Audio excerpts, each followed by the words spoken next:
mostly going to be done in, well, as far as the setting specific parts of the model to animate, or excuse me, illuminate, it's going to be in an image editor of choice. I use GIMP for this, which is free online. But if you have a copy of Photoshop or even Paint might do, but there are certain things on there that might not work out so well because you're going to want to be able to be very precise depending upon the texture you're working on. So the one that we're going to be working on tonight is one that I've already actually applied Koth physics to, but I figured it'd be a good test bed to kind of show off how this works. So what we're going to do, first while I load that, the image editing software here, I'm going to pull up the materials. This is where all the action is going to be happening. Specifically, what we're going to be using is Cube's Unity flat toon shader for the emission portion here. There are other shaders that do have emissions, including the just standard ones in Unity. I find these work very well, though, for one, getting the right color palette together on your model, and two, being very easy to apply emissions to. So first off, well, this loads just to kind of demonstrate. First off, let's say this one here. This material incorporates part of the headband, the headset, all that stuff. So there's parts on the headset that, let's say we want them to glow, but we don't want the whole thing to glow. Problem is that the entire material and this entire texture here is part of the same map. So if we just make this and set it to have an emission, which we do that by selecting the color here and bringing it out of black, and you'll see it starts lighting up till it's actually just completely white. To reduce the emission, of course, we want to bring that down. But as you can see, it's bringing the headband up as well. We don't want that. We only really want the little lights on the side and on the headset to glow. In fact, actually, with this hair, I don't even think you can see the headset. But what we want to do is we actually just want these two little dots at the end of the microphone to glow. And so how we're going to do that is we're going to create an exclusion map. So just like how you add your textures to the main texture portion, you can add a texture to the emission, and that's what it follows for what the emission is. So what we're going to do, we're going to go into our image editor real quick, and I'm going to load up the texture. So what we'd want to do is we want to take that specific texture, and you can actually do this in Unity. You can just create a duplicate, which is Control D. It'll make a duplicate file for you already. Then right click. Actually, let me switch to full screen so you can actually see when I bring up other menus. All right, so what you want to do is right click and then go to show in Explore. And that'll bring up exactly where that duplicate is in there. We're going to open that up with GIMP.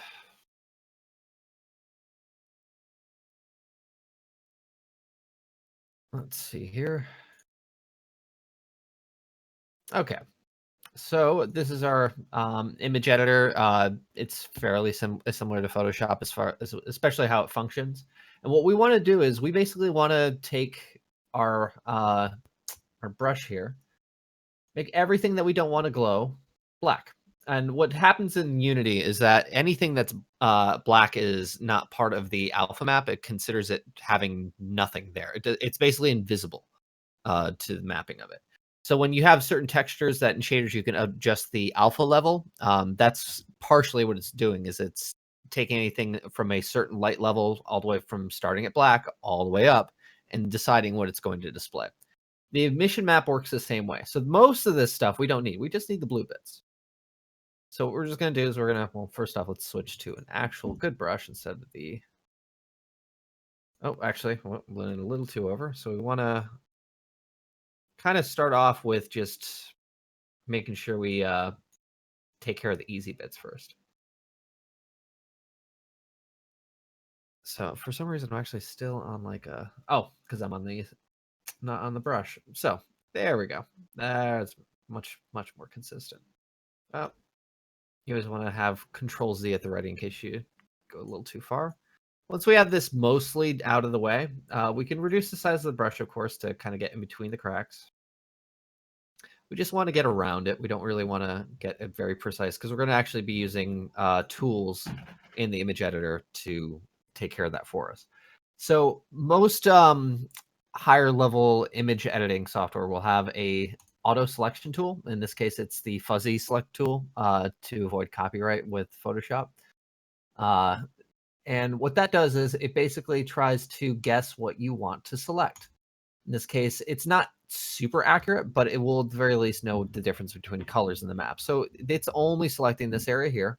So I can go back to the brush, paint over it. It'll only select that. This is a good you just want to keep doing passes on this until you've gotten most of the area that you want to stay on there being the only area left, basically.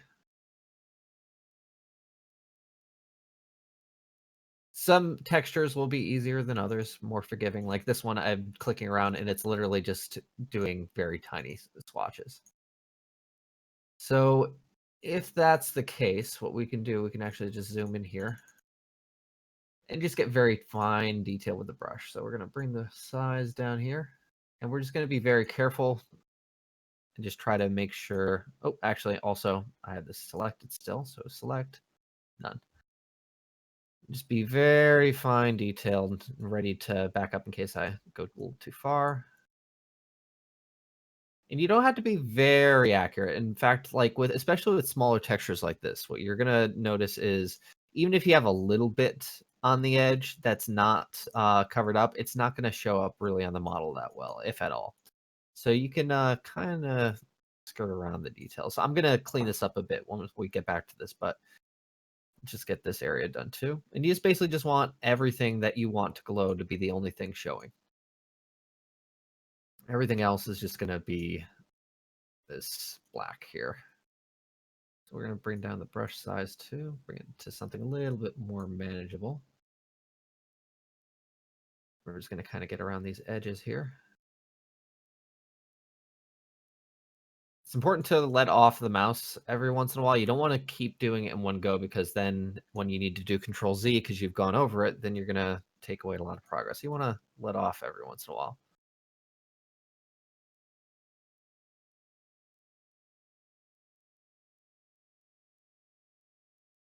And even if you go in a little bit, it's fine. The emissions go pretty well at washing out any of the lines on the edges. So even if you go in just a tiny bit, it's going to be completely unnoticeable in the model because it'll still have the standard texture map. You're not wiping over that. What you're actually going over is just telling it what you want to glow and what you don't want to glow.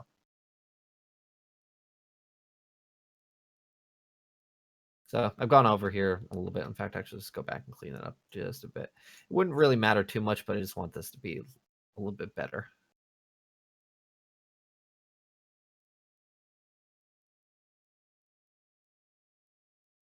So actually, also another part, once you start getting down to the nitty gritty, is you can actually take these selection tools. If you want to actually just draw an exact straight line, you can use those as well. Once you start getting into the finer details, it becomes extremely handy. So you're going to just want to line it up on the pixels. You can expand your brush size once you're at this point and just kind of shear off the edges.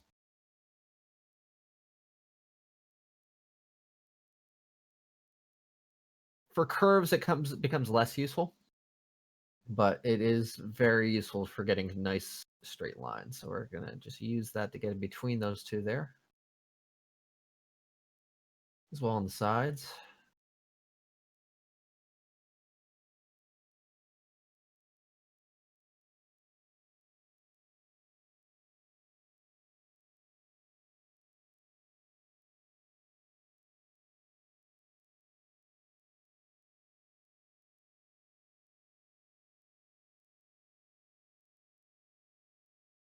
And you can also, once you select it, you can adjust it with these corners as well if you're using GIMP. And that portion is set. So now we just got to clean up this corner here, and we should be good to go to getting this back into Unity and showing off the emission map. So we're going to bring our brush size down because we're not going to really use the selection tool for every nook and cranny here. We're just going to kind of go off the edges and actually bring down a little bit more. Oh, wait. Important to remember to turn your selection off. There you go. Just kind of clean this up a little bit. Okay. So this is we could do a bit more touch up on this, but this is fine for the purposes we're using it. This portion actually isn't even going to be seen because it's being covered up by the hair, but it is important to have it as part of the emission map in case it does show up in game instead of in Unity. So what we're going to do from here is we're going to go to file. I'll actually just bring this out. Export as, and we're not going to make any changes. We're going to keep the same file type because we're overwriting that duplicate file with this. And export.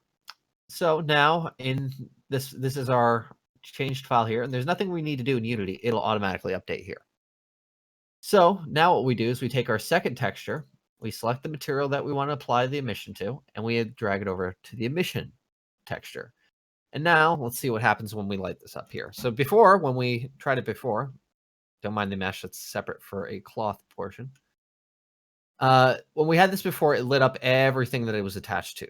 Now it should only do the lights. So let's see. There we go. So now we have an exclusionary emission map that will only light up this part here. So I'll even get a little closer and show you. All right, so now that's the main method that you're going to use to do exclusionary emissions, where you only have specific portions of the texture illuminate as opposed to the entire thing, which if you did the emission map without it, that's what it would do. To get a little bit more creative with it, you can animate that as well. So you can give it a nice pulsing effect.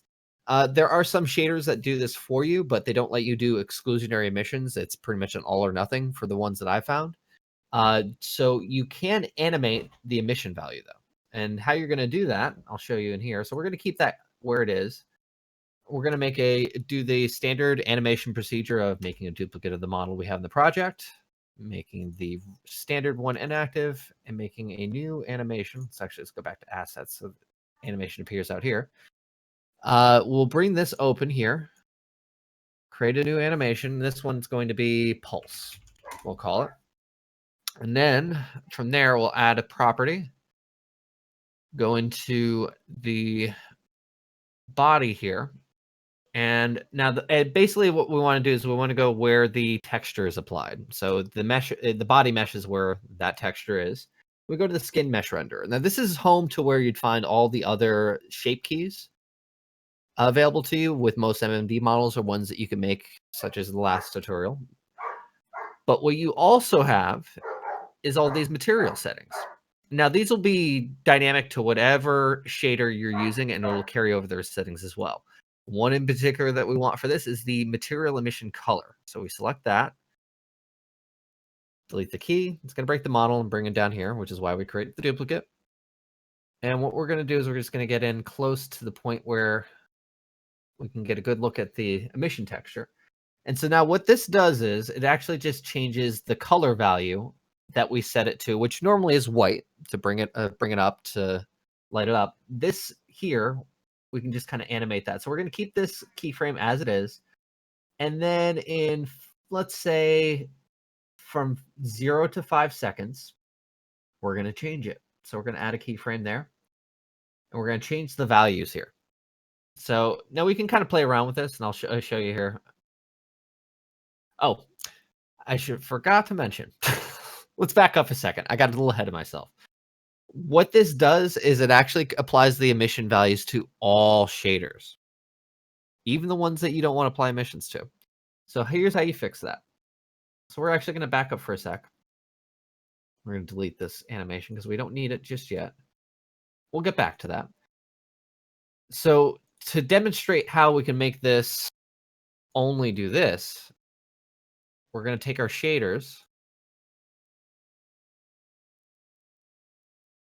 and if we don't have one already, we're just going to make one. I'm going to take this and I'm just going to make it all black. So what we want here is actually a file that's nothing but a black texture. And so what we're going to do is we're going to apply that to everything else's emissions maps, doing essentially what we're doing here, but just making it so it doesn't do it to anything on the texture. There's an emission applied, but it's not actually active because we have a black texture on it. So we'll save this. We're going to export this as a different file name here. And let's see here. Let's try black.png, and we'll save that in the assets folder. the materials, export, and that should be in Unity once we go back. There. Okay. So we're gonna go down the list here, and we're gonna apply it in the texture slot for all materials that we don't want to have emissions.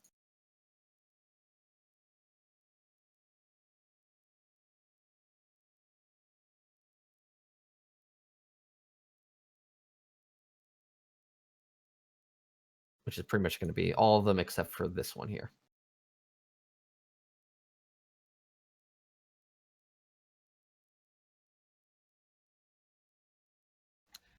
All right, so we go here. Make sure we just go down the list and take care of everything. I have done this before and completely missed one material, which caused me to completely not understand what was going on because I was like, oh, I know, I blocked them all out. So just make sure you do a pass over. Just make sure every single one of them has that applied before going to the animation, except for the one that you want.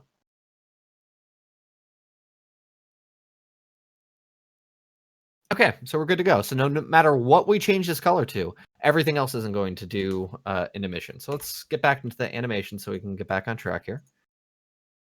Make that one inactive. Make a new animation called Pulse. Bring up Add Property, Body where the mesh is, Skin Mesh Render. We'll go all the way down to Material Emission Color. Delete this. Go back down to the model, zoom in on what we want. Keep this as it is, and we select 5 seconds. It could be now, depending upon how fast you want this, you can make it whatever you want. It can be 2 seconds, 3 seconds, whatever you can dial it in to make sure. We'll get into that, but you can dial it into whatever you feel is the right level of pulse. So we're going to add a keyframe, and we're going to start changing this. Now, when I do this, it's actually not. Well, let's back up a bit so the body mesh shows up.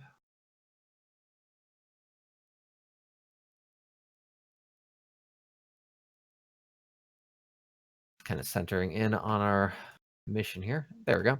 So now when we do this and we start changing values, it's only going to change the color of that. Now you see how it's just changing red because I'm only changing the red value.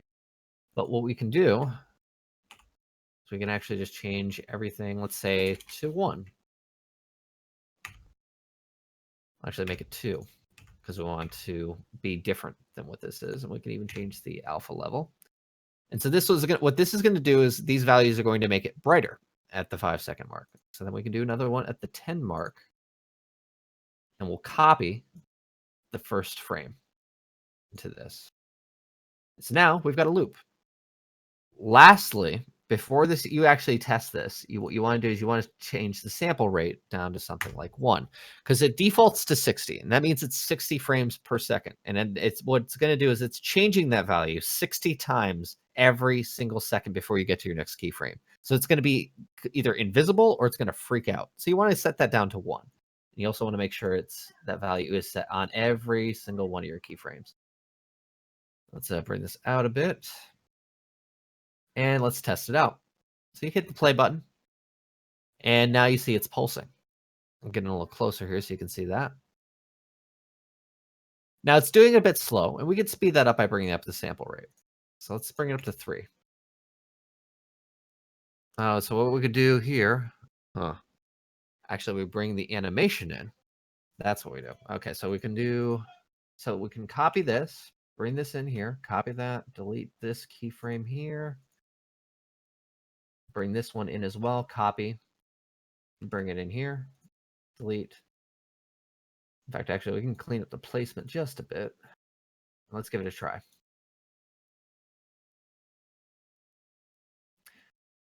Actually, better idea. Let's bring this in. Copy. We'll bring this into 2 seconds. Delete this. Copy this. Bring this into 4. This should be a little quicker now. Remember to delete the last keyframe. Oh. Make sure you're deleting the keyframe you have selected. Okay. Now let's try it. All right. So now it's pulsing.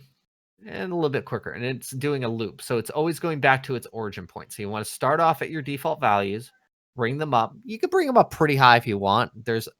You can even do like color changes too by just selecting only 1 or 2 of these values or mixing and matching it.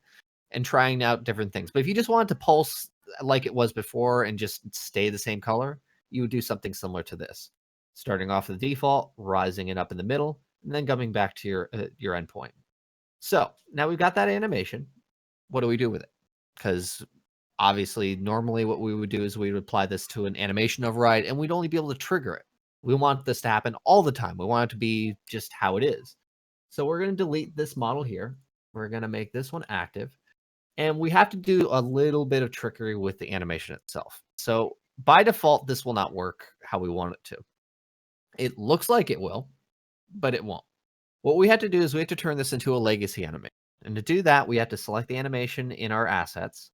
And there's this little hidden button right next to the lock icon here. If we click that, it'll bring it into debug mode.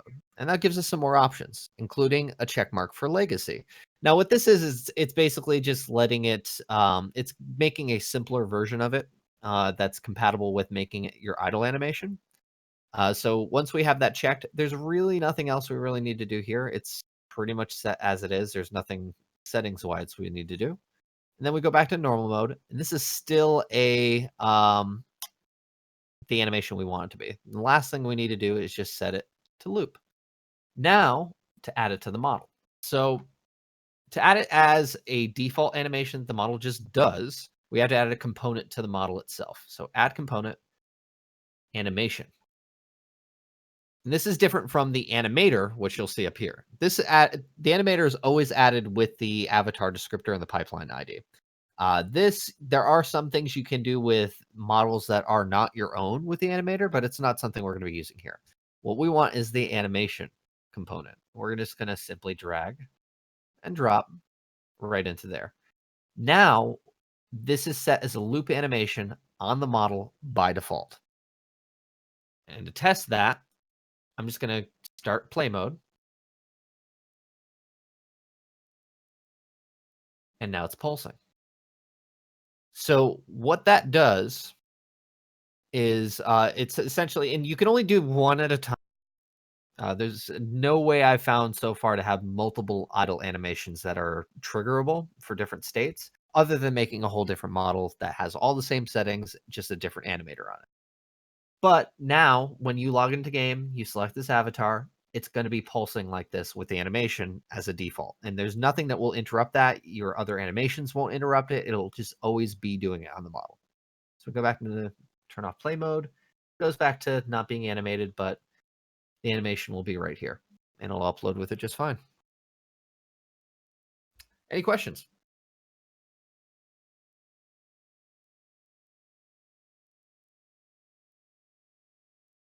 Nope, I'm good.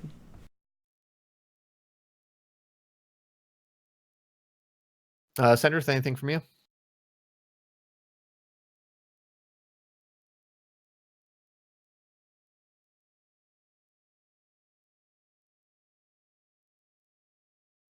All right, and just to kind of go over everything real quick. You essentially want to make sure anything that you don't want an emission, you want black texture set, so you can set that as the emission. With the emission you want, you make a duplicate of the texture the material has assigned, and just black out everything that you do not want to glow, and then attach that to the emission map. And to animate, you want to go and bring up the skin mesh renderer for the body, which is where the material is applied. Go to material, emission, color, and then just change the value in that way I mentioned in the animation, but always going back to the default state. And then finally setting the animation to legacy by going into debug mode, clicking legacy, going back into normal mode, setting it to loop, and creating an animator on the avatar itself, and then dragging and dropping the animation to it. And there you go. Nice. All right, I have to get off because